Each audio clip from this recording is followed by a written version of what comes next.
Então, como eu disse, eu quero começar o ensino de hoje. Voltando, dando uma recapitulada básica. Não dá para fazer toda a recapitulação inteira, porque senão a gente não vai ter tempo. Mas quero que todo mundo esteja em Romanos. Vamos no capítulo 1 de novo. Só dar uma passada rápida nas anotações para a gente chegar no 4. Porque senão, se a gente tira as coisas do contexto, vira um pretexto e a gente não entende mais nada. Todo mundo aí? Romanos 1. E de novo, por favor, deixem as suas perguntas e comentários para depois, se houver. E a gente vai ver se vai chegar a telas, porque nós temos reunião ainda de noite e tem que fazer o nosso café da tarde. Então, se der tempo, a gente toca nelas. Então, no capítulo 1 de Romanos, a gente viu...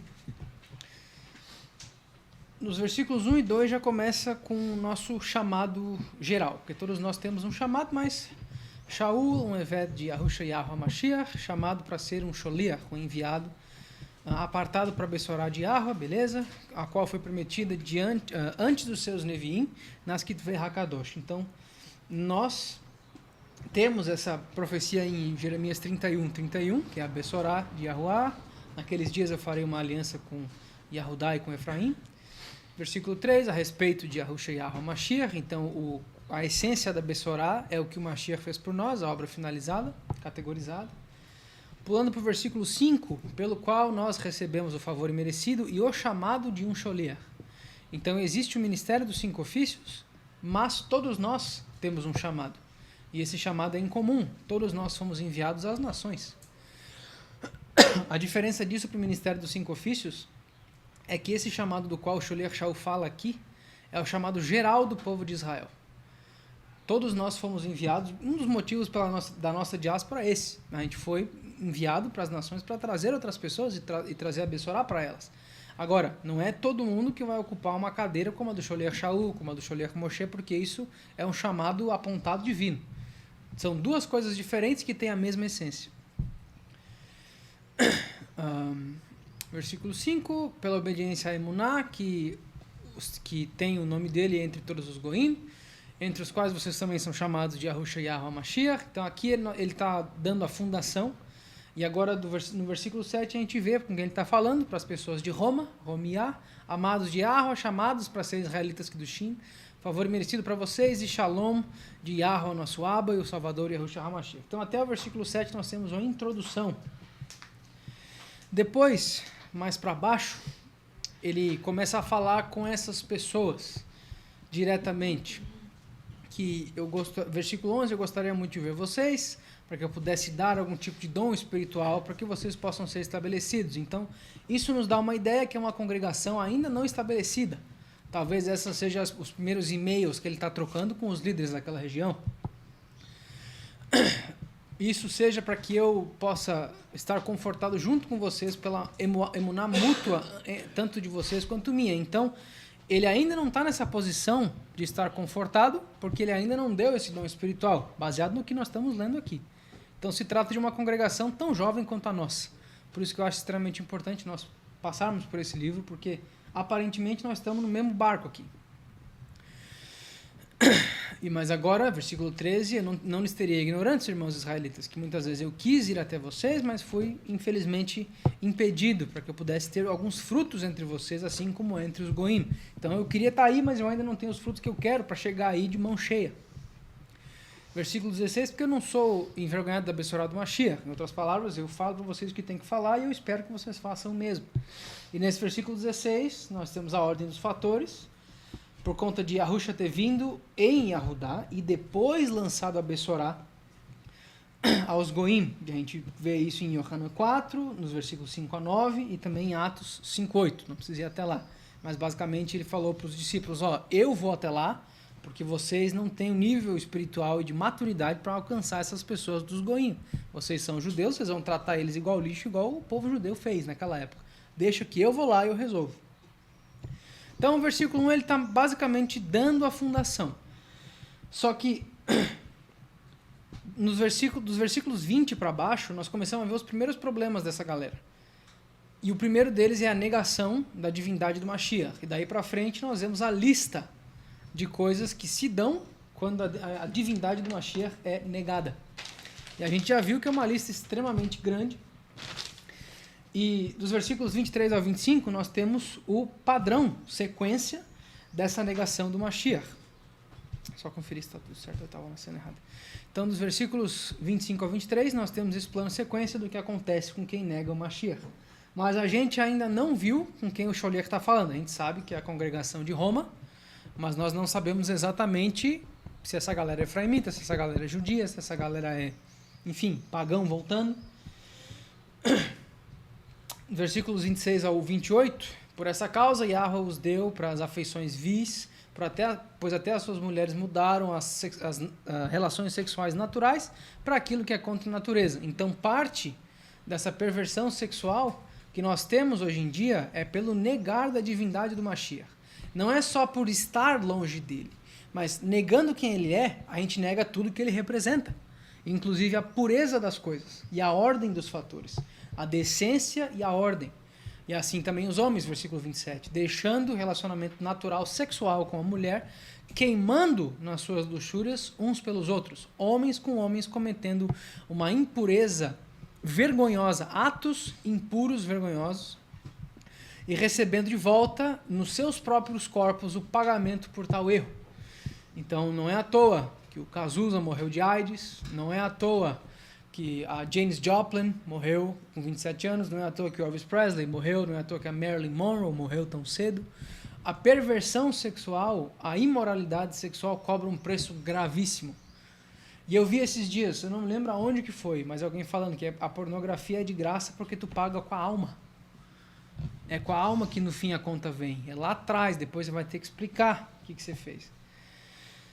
Então até aqui nós temos a fundação de para quem ele está falando, no sentido de qual é a galera, mas nós não sabemos ainda. Mas o capítulo 2 já começa com um aviso. Ó, vocês não têm desculpa, homens. Quem quer que vocês são, que julguem. Opa, ele está falando com alguém de alto escalão, alguém que julga. Ó, pois no teu mishpat de outro, tu condena a ti mesmo, porque tu julga e faz as mesmas coisas. Então aqui nós estamos entendendo que quem julga se põe na posição de ser julgado, exatamente como Yahushua nos disse, em Matityahu 7, do 1 ao 2, com a maneira que julgamos seremos julgados. Então é mentira essa falácia cristã que não pode julgar. Quem é tu para julgar outro homem? Quando Yahushua fala essas palavras, ele fala, não julga para vocês não serem julgados.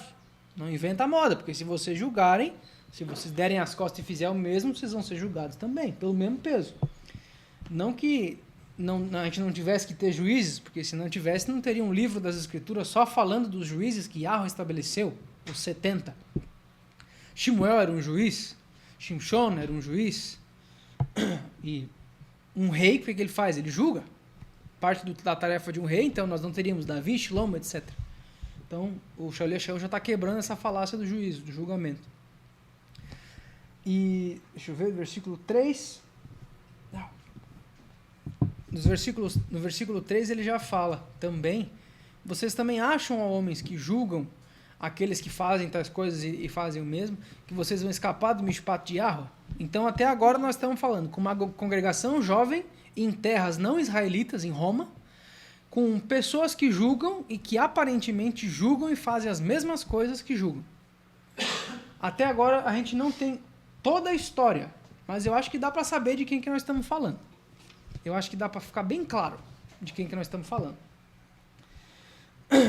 E seja durante o fato ou anos depois, todas essas coisas vêm à luz. Não há nada escondido que não venha a ser revelado. Isso está em Marcos 4:22. E essa conduta da liderança injusta está enraizada no nosso povo, é importante dizer isso, há milênios, como nós temos em Matityahu 23 ao 28. E aqui o nosso Mashiach destaca, entre outras práticas, dos fariseus, a hipocrisia e a falta da Torá, entre as quais os mishpatim. Então, nós estamos falando com as pessoas que são a galera a quem Yahushua endereça as palavras. Ó vocês hipócritas, ai de vocês. Então, aqui a gente já começa a ter uma noção de quem que está levando essa paulada. E o Natan até me disse uma vez que, quando ele ouviu esse ensino, ele meio que virou a maneira como foi entendido, porque, se eu não me engano, na igreja, acho que foi da igreja que você veio, né? Da igreja cristã, que eles têm essa noção de que, não, isso aqui é só uma lista de coisa para não fazer e tal. Mas o Sholiach Shaul está ativamente apontando, vocês fizeram isso, isso, isso e aquilo. Muda, vocês são líderes. Como em outro livro, que eu não lembro exatamente qual é, que ele fala, nesse ponto vocês já deveriam ser professores. Mas vocês estão tomando leite ainda, vocês estão errando o básico. E isso foi tão importante que ele não esperou nem poder viajar até lá. Ele mandou uma carta num tempo que nem sabia se ia chegar, porque ia navio, depois a mensageira e até achar a galera, não tinha número de casa. Então, foi tão necessário que ele não esperou nem poder estar lá. Versículo, deixa eu ver...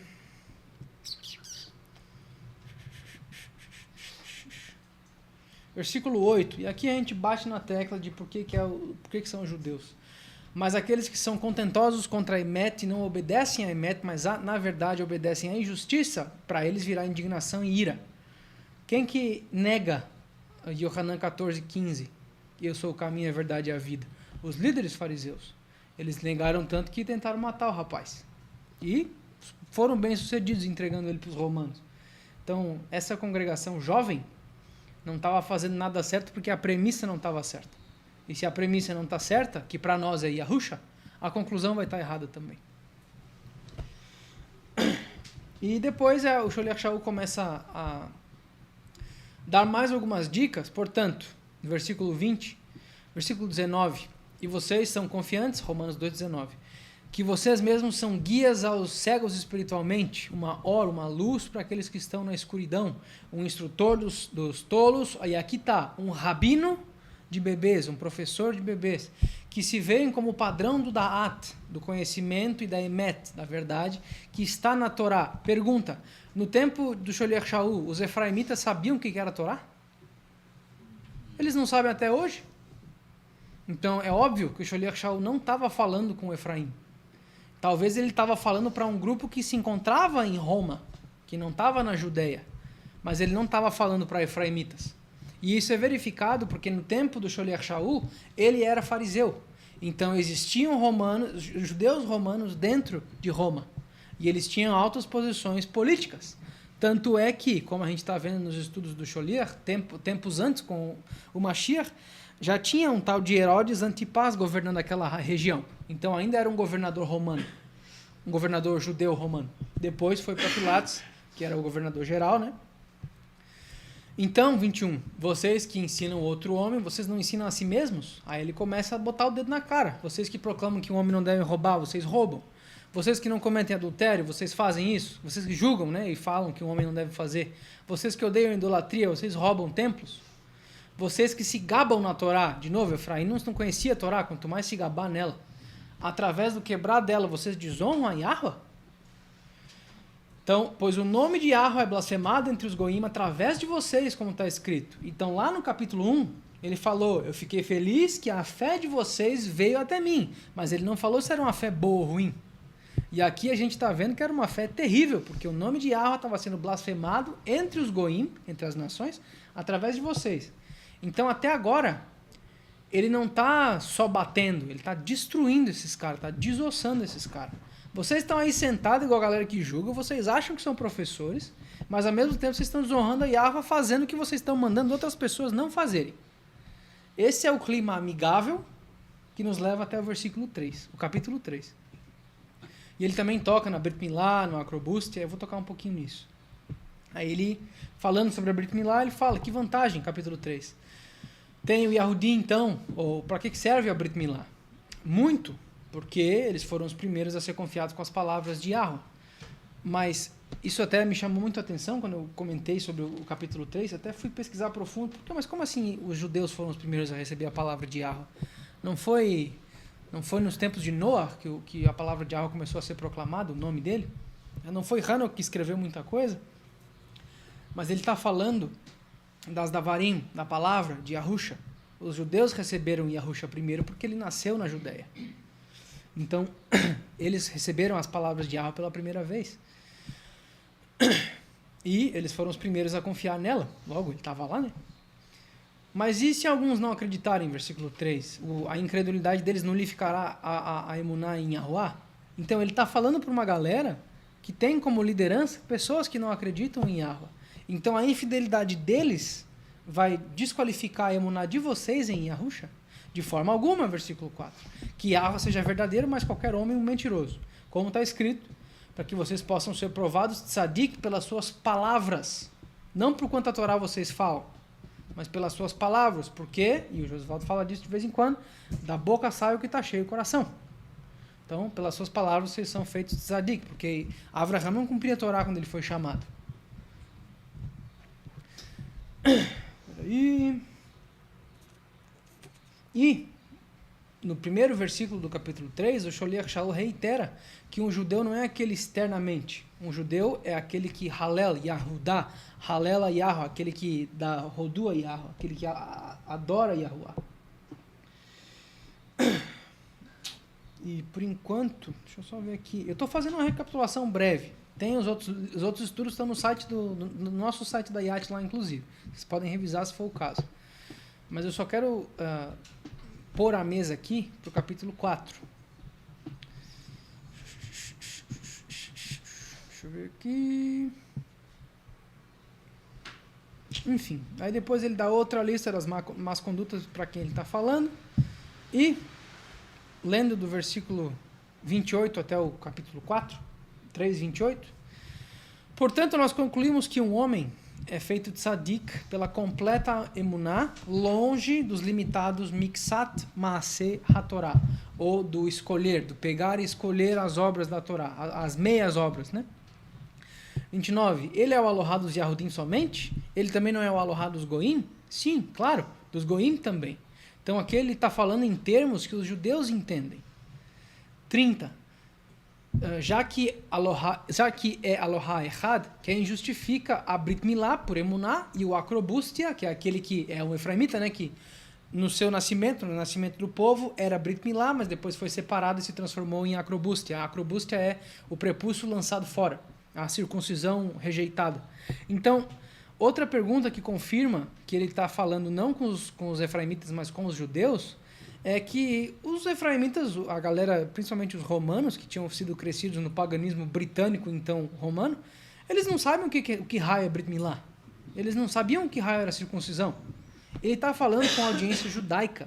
E como ele fala em outro livro, acho que é Hebreus, não sei se é Hebreus, mas para o grego eu sou grego, para o arameu eu sou arameu, para o gentil eu sou gentil, etc. Para vocês, eu vou falar em termos que vocês entendam. Então é óbvio que ele está falando com pessoas que sabem o que é circuncisão. Só que ele está tentando incutir na cabeça dessas pessoas que ele julga a pessoa que tem Brit Milá não pelo ato da Brit Milá, mas pela emuná que conteve antes desse ato para fazê-lo. E o Acrobustia, mesmo que ele não tenha circuncisão mais, não esteja voltando, se ele tiver emuná, ele também vai ser justificado. A Torá, ela não é uma questão de salvação. Por mais que existam condenações que lá digam, por todas as tuas habitações, em todas as tuas gerações, senão você vai ser morto, cortado do seu povo. Só que nós já fomos cortados da nossa terra, nós já fomos cortados fisicamente do nosso povo, na grande maioria. Nós não estamos mais lá. Mas a Torá, ela serve, e nós vamos ver aqui, como nós já vimos nos outros capítulos, para nos condenar. Mas como assim para nos condenar? Yahushua não veio para salvar? Ele não falou em momento algum que veio para dar vida. Ele fala para dar como é que chama? Para anular a Torá, dando essa realidade florida. Ele fala, eu vim para trazer a espada. E essa espada é a divisão da luz com a escuridão. Romanos 8 deixa claro as pessoas que pensam carnalmente das pessoas que pensam espiritualmente e caminham dessa forma. Então, essa divisão da luz e a escuridão é feita pela emuná. Porque não adianta nada cumprir a Torá sem ter a emuná.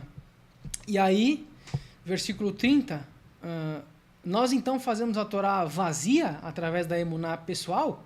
De forma alguma. Mas nós estabelecemos a Torá. Só que vocês veem a ordem aqui? Primeiro vem a emuná. Primeiro eu soube o que era Yahusha. Depois eu fui entender que ele tem um manual de instruções para a vida. E normalmente é assim com a gente.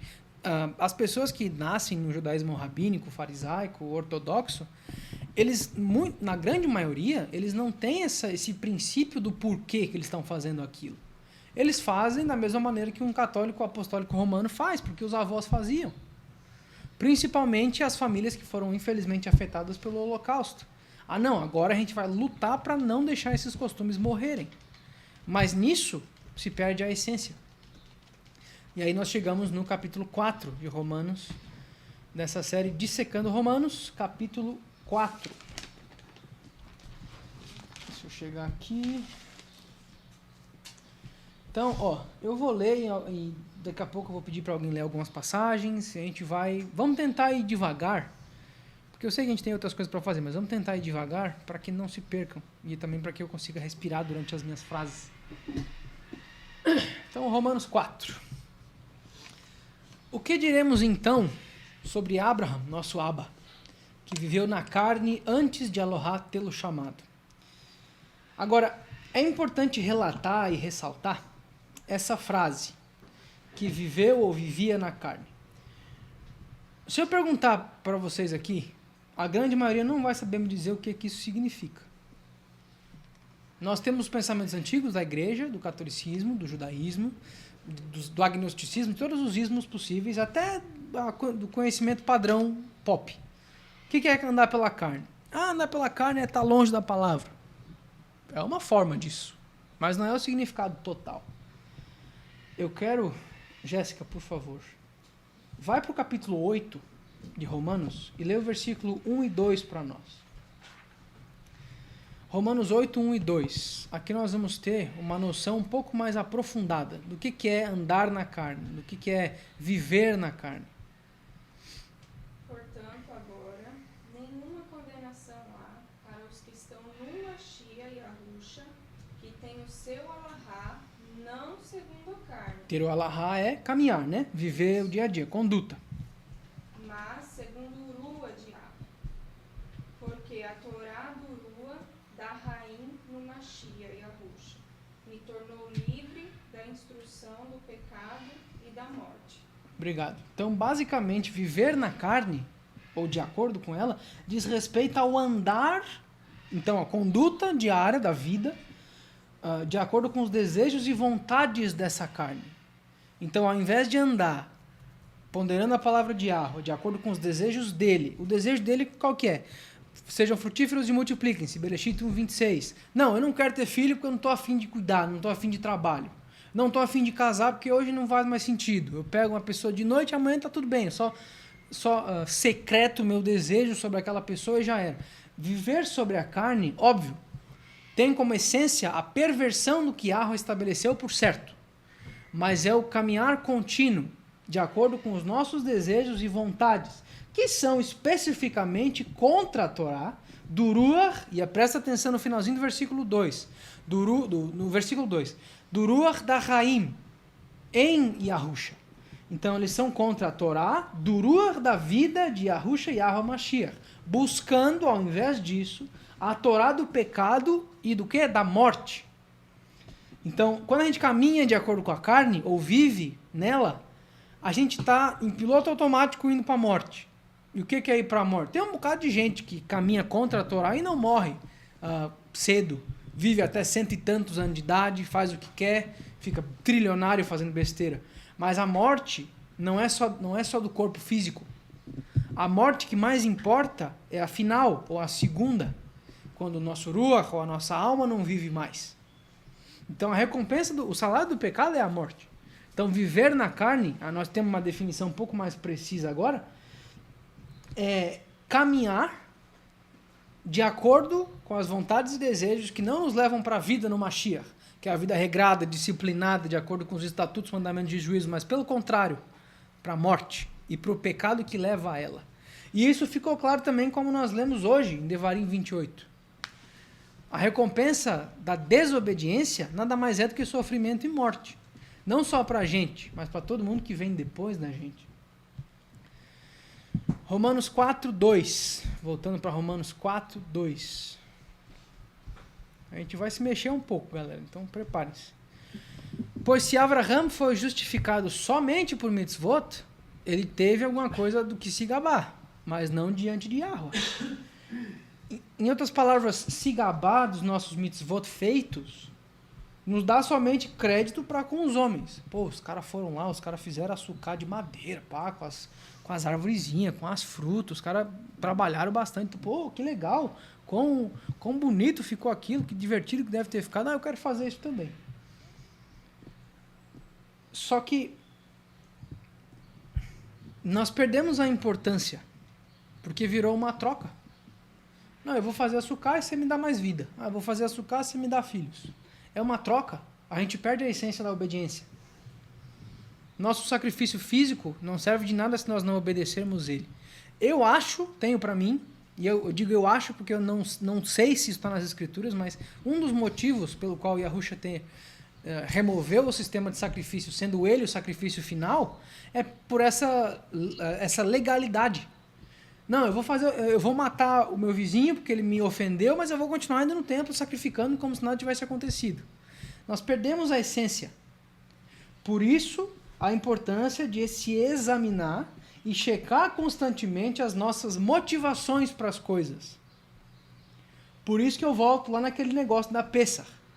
Nós estamos matando o cordeiro, nós estamos acendendo a fogueira, nós estamos se lascando, dormindo 2 horas antes da transmissão, porque a gente quer agradar Yahweh ou porque a gente quer mostrar para os outros que a gente consegue? Eu não vou falar por ninguém, vou falar só por mim. Nem pela minha esposa não vou falar. Na última Pessah, eu não tive alegria nenhuma. Eu só tive dor e cansaço. E isso matou a celebração para mim. Destruiu todo o significado.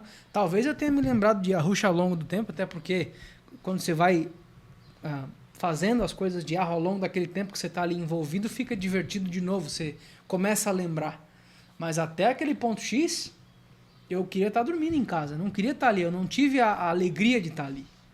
Então, nós temos que se examinar o tempo inteiro, e não só para Pessah, como nós temos em 1 de Coríntios 11, mas para tudo que tem a ver com Yahweh. Qual é a nossa motivação real? O que está dentro do nosso lev? Porque a gente não consegue conhecer o nosso lev. Nosso lev é traiçoeiro pra caramba. Mas a gente pode tentar ver, porque pelos seus frutos vocês se conhecerão também. 3. Pois o que diz a Katuv, a escritura? Abraham acreditou, ou creu, em Yahweh, e isso foi contado a ele por Tzedakah. Agora, para aquele que performa mitzvot somente, a recompensa não é dada como favor imerecido, mas como dívida. Beleza, você me obedeceu, eu vou te dar a recompensa daquilo lá. Honrou teu pai e tua mãe? Beleza, vai viver bastante. Você cumpriu meus mandamentos de juízo, você não vai ter as pragas de Mitzrayim, você vai viver legal, você não vai precisar comer a carne dos teus filhos. Top, só isso. Isso não nos leva ao reino. Isso não nos dá vida. A letra da Torá mata, porque ela foi feita para condenar aqueles que não a cumprem, para separar entre a luz e a escuridão.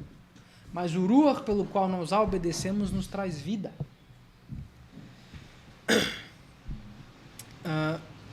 Nós temos outra confirmação aqui de que o Sholiach Shaul está falando com os Yahudim a utilizar os termos como aqueles que só performam mitzvot. Porque os efraimitas não sabem o que é isso. O cara está chegando na Emuná, ele não sabe nem o que é o Shabat. E se souber, ele tem uma noção torcida do para que o Shabat serve, normalmente. Me usando como exemplo, quando eu entrei na Emuná, eu estava ainda sob a tutela dos vídeos que o Yosef dava, né? E nos vídeos bem antigos, quando ele ainda era discipulado pelo Sholiach, eu não sei se ainda, mas nos vídeos ele dizia que estava sendo naquele momento, ele teve um vídeo lá que ele falava sobre o Shabat na sexta, acabando na noite do sábado. Chegava sábado de noite, beleza. Meu pai comprou uma bike para mim no meu primeiro Shabat, eu esperei ficar de noite e fui andar de bike.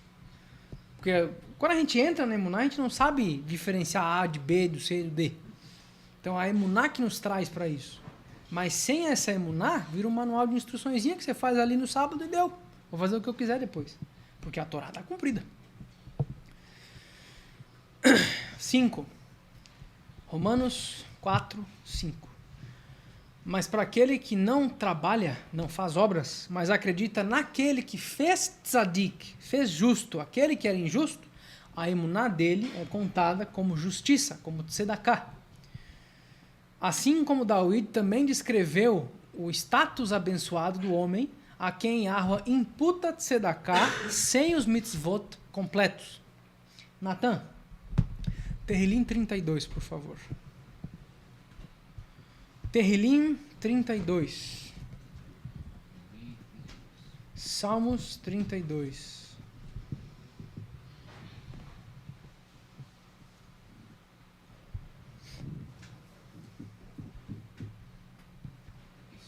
Cheguei. Todo mundo lá? Terrilim 32, por favor.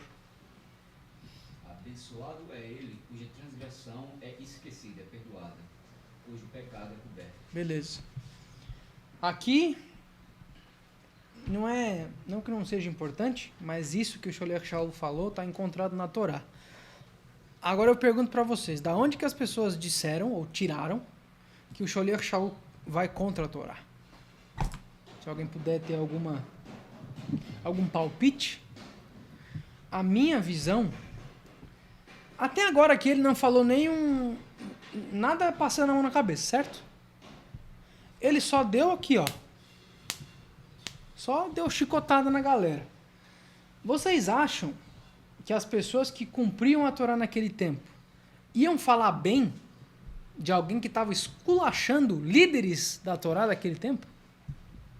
De forma alguma. Então daí, eu acho, né, eu não posso alegar isso de forma factual, porque eu estou trabalhando com o meu achismo. Mas que faz sentido, faz. E como que isso se traduz para o cristianismo? Bom, fica claro, tudo para a esquerda de Mateus não presta, o Sholiach Shaul está para a direita, então beleza. Ele fala contra a Torá, ele está do outro lado, é óbvio. É simples de entender da onde vem essas torções da palavra. Versículo 7, dizendo, versículo 6 de novo. Assim como Davi também descreveu o status abençoado do homem, para quem Yahweh imputa de Tzedaká, sem todos os mitzvot, dizendo, abençoados são aqueles cuja falta de Torá é perdoada e cujos pecados são cobertos. Abençoado é o homem a quem Yahweh não imputará o pecado. Como que então é imputado? Como que então foi imputado a Avraham? Desculpa, versículo 9. O status abençoado vem sobre o Brit Milá somente ou sobre o acrobústia também? Aqui nós estamos falando de justiça, não estamos falando de Torá cumprida. Estamos falando de ser justificado. O que o sangue do Mashiach fez? Justificou a gente. Essa justificação é só para quem é cumpridor de Torá, os Brit Milá, o clubinho da circuncisão? Acho que foi o Arcef que falou isso, achei engraçado. O clubinho da circuncisão. Ou sobre os acrobústia também? Pois nós dizemos que a emuná foi imputada a Avraham como Tzedaká. Agora vem a questão. Como então ela foi imputada? Quando ele era Brit Milá ou na acrobústia? Em outras palavras, quando ele já estava cumprindo o Torá, já estava com a circuncisão feita, ou quando ele ainda não estava na circuncisão? Porque antes disso ser um costume judaico, Avraham fez a Brit Milá. Não tem nada a ver com o judaico, o judaísmo. Tem a ver com um costume israelita. Aliás, aramita, porque Avraham não era de Israel. Israel não estava nem nascido nessa época. Então, não em Brit Milá, mas em acrobústia. Então, basicamente, nós estamos falando aqui com a plateia judaica que está jogando goela abaixo. Ó, se tu não for Brit Milá, você não aparece aqui, viu? Que a gente vai te apedrejar. Mesmo que nós estejamos na Judéia, tem que pedir permissão para o governador romano até para fazer xixi no banheiro, se eu quiser. Mas não, agora a gente tem o poder de apedrejar a galera. Então, acrobústia, aqui eu vou dar só uma palhinha. Acrobústia vem do grego 203, que significa incircunciso, ou o prepúcio jogado fora, que é, que é diferente, ou oposto do grego 4061, peritome. Então, dá para achar essa diferença no Strong se vocês quiserem estudar. Se alguém perguntar, o que raia a acrobústia? É a galera de Efraim, que tinha circuncisão, mas quando eles foram espalhados nas nações, eles deixaram esse prepúcio jogado fora de lado. Em outras palavras, rejeitaram que eram do povo de Yahweh, do povo de Israel. E tem gente que faz isso até hoje. Muitos de nós fizemos isso até que Yahweh abriu os nossos olhos. E nós estamos falando do povo de Israel inteiro. Então, versículo 10 de novo, como então que Avraham recebeu essa tzedakah? Quando ele estava em Brit Milá ou em acrobúcia? Não. Antes de fazer a Brit Milá, Yahweh fez aquela demonstração da Bessorá em Gênesis 22, provando que o cordeiro ia ser provido, e Avraham acreditou. Beleza, entendi. Você vai vir para justificar todos nós e tu mesmo vai ser o sacrifício, poupando a minha semente. Não é interessante que o povo de Israel é poupado e o cordeiro que é provido não? A Bessorá toda está em Bereshit 22. Versículo 11.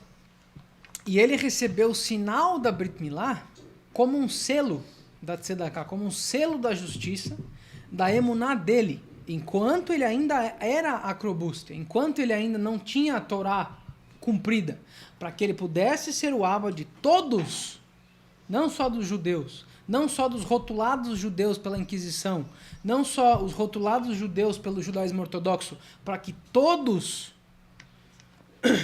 que acreditam, que creem, mesmo que não forem feitos Brit Milá, mesmo que não sejam feitos Brit Milá, para que a tzedakah possa ser imputada para eles também. Então, o versículo 11, que é até bem confuso quando você lê uma vez só, Avraham recebeu a tzedakah, a justiça pela conduta dele, antes de fazer a Brit Milá, antes de cumprir a Torá, antes de tudo isso. Porque ele creu primeiro. E essa é a ordem. Você crê e então tu obedece. Você não entende e obedece. Você recebe, faz, depois você entende. É assim que funciona no reino de Yahweh. A obediência atrasada é desobediência, como o nosso Sholiach fala o tempo todo, e faz todo sentido. Então, ele fez isso com Avraham, para que todos aqueles que ainda são acrobústia pudessem ser justificados pelo crer no Mashiach. Romanos 10, 9 e 10 não tem nada a ver com cumprir Torá. Com a boca nós confessamos para a salvação. É uma confissão externa do que dentro já é realidade. A gente não engole Torá sem acreditar que isso serve para alguma coisa. Ninguém vai se dar o trabalho de cumprir a Pessah sem que isso mostre para ele que lá dentro aquilo tem um significado. Pelo menos ninguém que esteja fazendo isso de forma sincera. Tem um bocado de gente fazendo isso de forma insincera porque os pais faziam. 12. E o Abba dos Brit Milá para aqueles que não são só Brit Milá, mas que também têm os seus caminhos nos passos da emuná do nosso Abba. Então aqui no versículo 11 e 12, nós cobrimos todas as bases. Ele recebeu a justiça antes de ser Brit Milá, para que aqueles que não são ainda, mas creem, fizessem parte da semente. E também ele é o pai daqueles que são Brit Milá, mas que seguem nos caminhos da fé. Então aqui Avraham é o pai de todo mundo que quer ser filho dele, não só da linhagem de Israel sanguínea. Porque se fosse assim, e a gente vai falar mais disso, a Apocalipse não ia fazer sentido, porque o povo de Israel teria virado meramente histórico. Quando o povo judeu foi praticamente exterminado no exílio babilônico, no Holocausto, durante a guerra da Ucrânia que está acontecendo agora, o nosso povo seria meramente uma lembrança histórica que está desvanecendo com o tempo. Mas não, até o fim da era, israelitas aparecerão da terra, do norte, do sul, do leste e do oeste. Além dos rios da Etiópia, eu chamaria meus adoradores. Então, a tzedakah de Yahweh nos protege enquanto povo, mas isso vem com crer. Primeiro, não que dá para isolar um do outro. É uma coisa íntegra, com decência e ordem, mas em inglês a gente fala one and the same. Os dois são o mesmo, só que um vem depois do outro. Assim como a salvação veio primeiro para os Yahudim, depois para o grego e para o arameu. Existe ordem no reino de Yahweh. Sempre existe. Yahweh e Yahusha são errados, beleza, mas Yahweh é maior. Existe ordem, existe hierarquia em tudo. 13. Pois a promessa que ele deveria ser o herdeiro do Olam Hazé não foi para Avraham ou para a semente dele através da Torá. Vou falar pausadamente de novo. Pois a promessa que ele seria o herdeiro do Olam Hazé não foi para Avraham ou para a semente dele através da Torá. Porque isso excluiria 80% dos crentes hoje em dia. Mas Israel não é a multidão da areia do mar e as estrelas do céu? Não todo mundo vai ser salvo, porque um remanescente pequeno compõe o reino de Yahweh. Mas se a gente isola a Torá, nós temos 16 milhões de judeus em Israel hoje. Isso representa o Israel completo? De forma alguma. Yahusha não morreu por 16 milhões de pessoas que odeiam ele. Somente. Ele morreu por esses caras também. Mas por todo o corpo que é composto da semente de Abraham. Pela emuná. Não se trata mais de linhagem física. Porque a gente não sabe mais quem é quem. Por que não existe mais serviço do templo? Porque depois da queda do templo, ninguém sabe mais quem é levita. Então Yahweh falou, beleza, vocês não vão mais saber quem é quem, mas também ninguém vai morrer entrando no templo quando não deveria, porque eles são da família errada. Olha como Yahweh é gracioso com a gente. Ele tirou o sistema de sacrifício, nos deu um sacrifício melhor, isso falando, tirando a logística de levar 200 cabritos todo dia para queimar. Isso em si já é um trabalho miserável. Pelo menos para mim, vocês que ficaram com o bode aqui, só vocês devem saber o quão terrível deveria ser 200 daquele. Bom é essa parte, né? Mas o cheirinho deve ser bom também. Mas Yahweh não só eliminou essa tarefa da gente, como ele nos deu um sacrifício que cobriria todos os nossos pecados passados, presentes e futuros. E além disso, ele tirou essa obrigação da gente, que seria algo inalcançável. Então Yahweh faz tudo do jeito certinho. É só a gente sair do caminho. E aqui, nos versículos 10 ao 13, que a gente já leu, nós temos os conceitos das duas casas explicados perfeitamente, nas palavras do Sholiach Shaul. E além de explicar as duas casas, ele também elimina qualquer vestígio dessa teologia de linhagem, como as pessoas falam, né, que só os judeus são o verdadeiro Israel, porque eles carregam a alcunha de judeu. Eles não entendem que existem 12 tribos, não só uma. E pois, como diz no versículo 13, a Zera, a semente de Abraham, que faria dele o herdeiro do mundo, não é somente a Zera física, mas também a Zera espiritual, ambas ligadas pela emuná de Abraham, da qual nós lemos em Gênesis 22, quando Yahweh proveu o cordeiro. A emuná do e no cordeiro. Porque não adianta só acreditar em Yahusha, você tem que ter a fé que ele tinha. Porque senão, você joga fora Yohanan 14:6. Aqueles que me amam guardam meus mandamentos. Você joga pela janela aquilo lá. Então a fé não é só no cordeiro, ela é do cordeiro também. Que proveu a si mesmo como sacrifício perfeito. E na minha cabeça não faz nem sentido não acreditar em Yahusha. Você prefere voltar a fazer tudo aqueles bagulho do templo lá? Primeiro, tem que achar quem faça uma menorá de ouro de 8 metros. Já começa por aí. Segundo, todo mundo tem que fazer 3 viagens para Yerushalayim todo ano. Com uma passagem de mais ou menos 10 mil. Só de ida. Então, não acreditar em Yahusha, além das implicações espirituais, que são as mais importantes, olha o tanto de coisa que Yahweh nos livrou. Não que a Torá não vale. Ela vale, porque é pela emuná que nós trazemos a Torá à tona. Mas Yahusha deixou a caminhada tão fácil, mas tão fácil, que a gente não tem do que reclamar. Temos que fazer as coisas direito. Nem sempre fazer o ritual completo, porque é tudo memória. Mas ficou muito fácil caminhar com Yahusha. Para quem é forte. Porque ele quer soldados.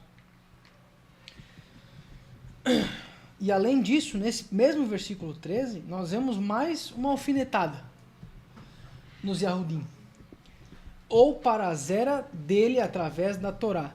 Essa frase é extremamente importante. Destaca essa parte. Pois a promessa que ele deveria ser o herdeiro do Olam Hazé não foi para Avraham ou para a zera dele através da Torá. Então, em outras palavras, guardar a Torá não te faz parte do povo escolhido. Não é esse o nosso método de discernir. Não é esse em inglês o nosso measuring stick. Não é esse o nosso padrão. Não é isso que faz da gente Israel. Isso é parte de se comportar como povo escolhido. Isso é o nosso manual de instruções, nosso manual de vida. A luz com a qual nós caminhamos. Porque a Torá escrita é a Torá viva, e a Yahusha, é a essência dele. Nós seguimos essa luz e a gente caminha. Mas Israel é composto daqueles que amam o Mashiach Yahusha e por isso guardam os mandamentos dele. E esses mandamentos é o 1 e o 2. Amar Yahweh com todo o seu coração, ser, mente e forças. Pergunta para vocês, os judeus ortodoxos falam o nome de Yahweh? Já quebraram o primeiro. Eles amam o próximo como a si mesmo, chamando os efraimitas de cachorro de segunda classe? Então, por isso somente, nós vemos que os perpetradores da Torá já não batem com os requisitos da semente de Abraham. Irônico, não? 14. Romanos 4, 14. Pois aqueles que são da Torá somente são os herdeiros, a emuná é feita vazia e a promessa perde o efeito. De novo, a promessa perde o efeito. Que promessa nós estamos falando? Só existe uma promessa nas Escrituras para o povo inteiro. A reunião das duas casas que culmina no reino vindouro de Yahusha, ou também conhecido como, mas não somente, salvação. Se a Torá é o nosso único padrão, nem a salvação a gente pega. Porque não tem como. Rafa, tu fez a tua Brit Milá em Yerushalayim? Tu fez a Brit Milá no geral? Por aí você já tinha morrido, com as pedras. Eu fiz a minha Brit Milá com 24 anos de idade. Por aí eu já não era mais israelita. Então, se tu não é israelita pela Torá, você não é salvo. Ninguém aqui teria sido salvo. Quais de vocês, mulheres, que tem um quarto só para dormir em Nidá? Acho que nenhuma que tem. Isso desqualifica, porque vocês não poderiam estar aqui, se tem alguém de vocês de Nidá aqui. Um exemplo básico. Amanhã, quem aqui já comprou os 2 carneiros para ser sacrificado na chama que não se apaga? Se fosse pela Torá, ninguém aqui ia ser salvo. Nenhum de nós. Porque a Torá nos dá condições que muitas vezes nós não conseguimos cumprir. Ela é importante, de suma importância, porque é isso que nos prepara para o reino. E Yahusha deixou bem claro, vocês que me amam, guardem meus mandamentos. Ele não falou, pensem a respeito. Não, ele não quer saber da nossa opinião. Faz. O que tu conseguir, faz. Seja obediente, exercita a obediência. Se tu não consegue obedecer enquanto não tem uma punição de fome e morte, como que você vai obedecer quando essas existirem? Quem não guardar Sukkot no reino milenar vai ficar sem água para comer, para as colheitas. Agora, o máximo que pode acontecer é o Sholiach ficar bravo com a gente, por enquanto. E nem aqui ele pode vir dar um tapa na gente. Agora tá fácil, pessoal, de guardar a Torá. Tá simples. Nós não estamos com os muçulmanos cortando as nossas cabeças se eles ouvirem a gente falando de Yahweh. Ainda não chegamos nessa parte. Então a Torá é extremamente importante, mas não é por ela que nós recebemos essa promessa. E isso é de extrema importância, esse versículo 14, nós vamos ler de novo. Pois se aqueles que são somente da Torá são os herdeiros, a emuná é feita vazia e a promessa da vida perpétua de ganhar o Olam Rabá é feita vazia, sem efeito, ela perde o seu efeito. E isso é de extrema importância, pois se a Torá fosse o único parâmetro para ser do povo escolhido, então nós não precisaríamos mais de Yahweh. Por quê? Mas não foi Yahweh que deu a Torá? Sim, mas pensa comigo. Se ele te deu uma listinha e tu cumpriu essa listinha, para que você precisa dele? Mesma coisa tem um chefe. Se tu faz o que o teu chefe manda, ele nunca vai te encher o saco. Talvez ele nem saiba que tu exista. Ele não vai te ver. Porque seria somente cumprir a Torá e deu. Guarda o Shabat ali todo ano, faz as moedinhas, faz a logística da parada, queima tudo, faz as ofertas lá, acabou. Se eu quiser assassinar alguém, teoricamente eu posso, porque é só eu dar a oferta pelo pecado que está tudo limpo, está tudo certo. Não tem mais condenação divina, não tem mais medo, temor e tremor de Yahweh. Não tem mais trabalho a sua emuná com temor e tremor diante do teu mestre. Não tem mais ame os meus mandamentos. Você não precisa amar, você precisa fazer. Estão vendo quão importante é a gente destacar as definições das coisas? É de extrema importância. Mas isso cria um grande problema, se a gente só cumprisse a Torá. Pois hoje, como eu falei antes e sempre falo, 60% da Torá é literalmente impossível de cumprir nas nações onde nós estamos. Por mais que a gente negue aceitar, nós estamos na diáspora. Nós estamos no exílio que só vai terminar quando o céu ficar preto, o sol morrer e a Ruxa descer com um bocado de cavalo. Então nós ainda estamos lá. Porque na queda do primeiro templo em Shiló, que o primeiro templo não foi em Jerusalém, o primeiro templo foi em Shiló, construído por Eli, Hofni e Pinchas, os filhos dele. Lembra que o Sholiach fez um estudo sobre isso? A base de operações de Israel era em Shiló. Yahoshua fez o templo no Monte Gerizim. Não, o altar no Monte Gerizim, mas o templo em Shiló. Eles levaram para lá, em Efraim. E a maioria de vocês não sabe isso, se não lembra do estudo do Sholiach, porque os judeus que fizeram um texto massorético, que baseia todas as escrituras que nós temos, não querem que a gente saiba que Efraim presta para alguma coisa. Mas o primeiro templo foi em Shiló, no norte de Israel. Então, com a queda do primeiro templo e depois do exílio de Efraim em 721, até o exílio babilônico de Judá, depois o Holocausto, basicamente Israel teria virado história, porque a gente foi literalmente quase extinto. Quando houve aquela retaliação contra Benjamim, que os caras espalharam o corpo daquela mulher lá,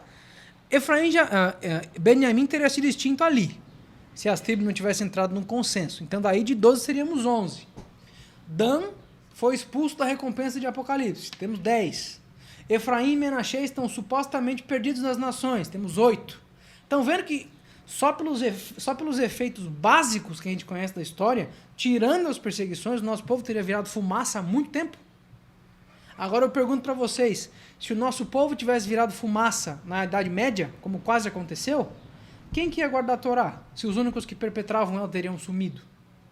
Então, se a Torá fosse o parâmetro de salvação, ninguém aqui seria salvo. Nós estamos salvos por um milagre. Porque a Ruxa se concedeu para nós, nos purificou com sangue e nos salvou com a ressurreição. E nos deu mais ainda o prêmio da Torá. Porque ele falou, o meu jugo é fácil, o meu fardo é leve. É fácil guardar a Torá. Difícil é se manter nela. Porque não é como você começa, é como você termina. Difícil é manter na Torá enquanto tem ofensa no acampamento. Difícil é se manter na Torá enquanto a tua esposa está doente, mas você tem que ir lá ajudar os caras. Isso é difícil. Mas a Torá, em teoria, é fácil. Pega ali, fala o que está escrito, acabou. Por isso também que o Sholiach Shaul fala dos debates. Debates das genealogias inexplicáveis, dos debates inúteis. Não perde tempo debatendo, gente. Faz o que está escrito e acabou. Deu alguma dúvida? Pergunta. Para quem sabe responder.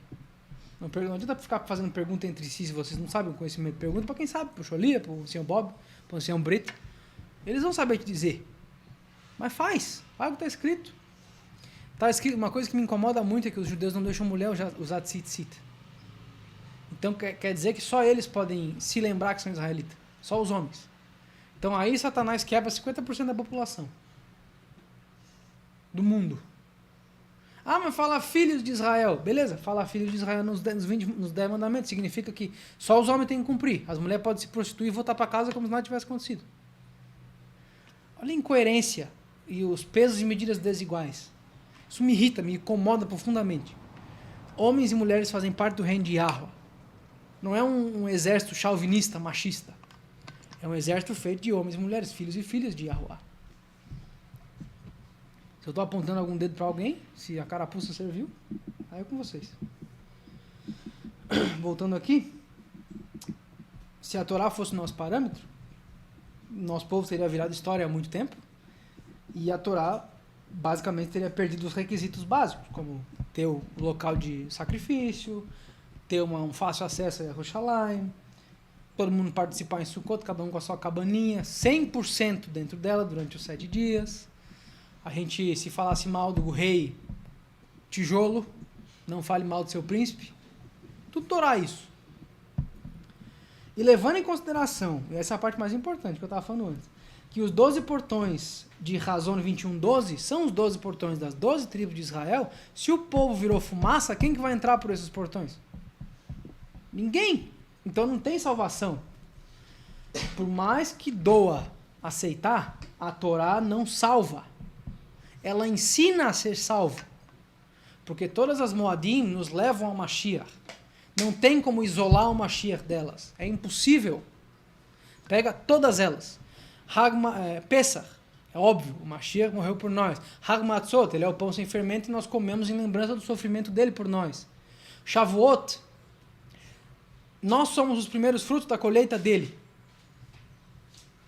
Sukkot, nós vamos habitar em tendas no reino milenar com ele. Shemini Atzeret, a perpetuidade das águas vivas com ele, porque ele é a fonte de água viva. Tudo bate no Mashiach. Então, isolar um do outro não dá. É uma equação perdida, é uma situação perdida. 15. Porque a Torá trabalha ira. Pois aonde não há Torá, não há transgressão. Se não tem lei, não tem como ninguém descumprir ela. Simples. Se eu não tiver o código penal, eu posso fazer o que eu quiser. Nada vai me condenar. Portanto, 16. É pela emuná, para que possa ser pelo favor imerecido, ao fim de que a promessa possa ser feita certa a toda zera. Não só para aquela que é da Torá, mas para aqueles também que são da emuná de Avraham, não em Avraham. Não é Avraham que faz nada para a gente, a emuná dele, que é o Abba de todos nós. Se ele é nosso pai, a gente faz as coisas igual a ele. O Mashiach falou para os líderes dos fariseus: vocês dizem que Avraham é o Abba de vocês, mas ele teria ficado feliz se me visse aqui, porque ele me viu e ficou. Vocês estão tentando me matar. Eu não sei que Avraham é esse que vocês estão falando, mas não é o mesmo que eu conheço. A emuná de Avraham é clara, está escrito, só praticar. 17. Como está escrito: eu te fiz um Abba de muitas nações, diante dele quem acreditou. Yahweh, que faz vivo o morto, e chama aquelas coisas que não são como se elas fossem. 18. Agora falando de Abraham, quem contra a esperança acreditou em esperança, para que pudesse se tornar o Abba de muitas nações, de acordo com aquilo que foi dito, assim será a tua zera. 19. E não sendo fraco em emuná, ele não considerou o próprio corpo quase morto, quando ele tinha próximo dos 100 anos de idade, nem a morte do ventre de Sara. Ele não duvidou da promessa de Yahweh através de nenhuma incredulidade, mas foi forte em emuná, dando tiferet, dando beleza a Yahweh, e sendo completamente persuadido que o que ele tinha prometido, ele também era capaz de performar. E, portanto, lhe foi imputado como tzedakah. Vocês estão vendo que não é só acreditar no Peter Pan, que ele existe e você está salvo? É não duvidar que o que ele diz que está escrito vai acontecer. Não duvidar da salvação é um baita começo. Não duvidar de 2 de Pedro 8 é outro baita começo. O que 2 de Pedro 8 diz? Alguém sabe? Vocês são, portanto, novas criaturas. Eu não sou mais o que meu pai disse que eu era. Eu não sou mais o que as meninas que me rejeitaram disseram que eu era. Eu não sou mais aquele vilão de filme que eu era antigamente. Acreditar, se a gente não descansa nessa tranquilidade, e eu entendo que não é fácil, porque eu luto contra isso. A baixa autoestima, os complexos de inferioridade, as dificuldades de entender que nós não somos mais aquelas pessoas culpadas, porque Romanos 8.1 fala, portanto não há nenhuma condenação. Nós lemos isso agora para aqueles que andam no Mashiach e Yahushua e caminham de acordo com o Ruach. Se a gente não descansa, como o Sholia fala, descansar na obra finalizada, nós não somos crentes. Porque para ser crente você tem que crer, está na palavra. Para ser um crente você tem que crer, acreditar, faz parte. Então do 17 a 22 aqui, isso bate com o ensino que eu estava falando da Tefilá, onde a gente vê que o Sholia Shaul descreve o porquê e como a emuná de Abraham foi contada como tzedakah. Ele creu na vontade de Yahweh, não numa Tefilá pedindo filhos. Ele não foi até Yahweh pedindo. Pelo menos não que nós temos registro, né? Porque às vezes a gente fica frustrado de não ter tal coisa que a gente queria, que na palavra a gente viu alguém conseguindo nos antepassados. Mas não é acreditar na vontade de Yahweh que nos convém. É acreditar na vontade de Yahweh que está aqui escrita E porque ele creu, virou de Sedaká. Por que isso bate com a tefilá que eu falei? Não é que nós temos que fazer tefilá pedindo as coisas que nos faltam. Nós temos que pedir tefilá para que a gente continue na obra e pedindo as coisas que faltam para que a obra continue sendo feita. Seja ela qual for, seja o chamado qual for. Por exemplo, eu traduzo, mas não tem nenhuma menção de tradução no Ministério dos Cinco Ofícios. Esse meu chamado? Talvez. Talvez não. Agora, eu estou passando um ensino. Tem professor no Ministério dos Cinco Ofícios? Tem. Talvez seja esse.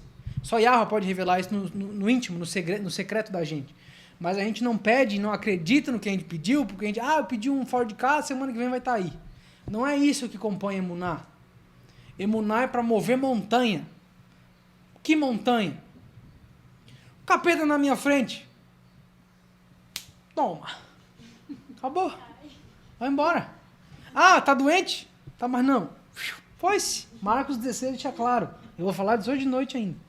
Que eu vou passar aquela mensagem da tefilá para a reunião do Zoom. Que o Uruach estava me enchendo o saco. Fala. Pedi pro Xolê, ele deixou, então eu vou falar. Emuná e tefilá tem muito a ver uma coisa com a outra. Porque sem uma não dá para fazer a outra. 22 de novo. E portanto, o que foi imputado para ele por Sedaká? A emuná. Que era possível ele ter filho mesmo depois dos 100 anos. Que era possível ele ver a zera dele crescendo. Que Yahusha ia se prover como um cordeiro. Ele viu o dia de Yahweh e não estremeceu, mas ficou feliz. Eu não sei vocês, falando de mim. Se Yahweh me puxasse num sonho e me desse uma visão do mundo acabando, eu não sei se eu ia ficar feliz, não. Eu ia ficar em choque, provavelmente. E eu não sei se vocês seriam diferentes, por isso que eu estou falando de mim. Mas Abraham literalmente foi puxado para um monte. Primeiro, mata o teu filho, já começa por aí. Aí um cara diferente, te fala, não, beleza, deixa comigo. E fazer o moleque carregar a faca ainda por cima. Eu não sei se eu conseguiria ter essa emuná de Abraham. Talvez porque eu só esteja há 4 anos nela. Mas Abraham começou com 80 e poucos. Então, teoricamente, eu comecei antes dele. Mas ainda assim, eu não sei se eu teria essa emuná. E ele viu o mundo acabando, o Mashiach sendo crucificado por nós, porque Yahusha fala, Abraham viu meu dia e se alegrou. Então, ele viu o que estava acontecendo. Fogo caindo, a galera morrendo, o sol parando, ele viu tudo isso. E ele ficou feliz. Pensa num velho brabo. Não sei se eu teria essa coragem. Falando de mim. 23. Agora, isso não foi escrito só por ele, para que pudesse ser imputado para ele somente, mas para nós também, para quem será imputado, se nós acreditarmos naquele que levantou Yahusha Yahweh, nosso Salvador dos mortos. E Provérbios 30 deixa claro que os dois compartilham o mesmo nome. Aqueles que rejeitam a mim, rejeitam ao Abba que me enviou. Não dá para separar o pai do filho. Não é a Trindade católica, que tem o pai, que é uma pessoa, o filho, que é outra pessoa, e o espírito, que é um fantasma que anda por aí assustando a galera. Não é assim que funciona. Você não separa um do outro. A Torá não deixa com que isso aconteça. 25. Que foi entregue pelas nossas transgressões voluntárias e foi levantado pela nossa justificação. Se o Beniel fosse perguntar para os cristãos, numa igreja batista que seja, o que nos salva? Eles vão falar o sangue do Cordeiro. Eu gostaria de saber de onde é que eles tiraram isso. Não é o sangue do Cordeiro que nos salva. Olha a ordem dos fatores. Que foi entregue, ou seja, foi sacrificado, pelas nossas transgressões voluntárias. Transgressões voluntárias é conhecido também por uma palavra que começa com P. Pecado.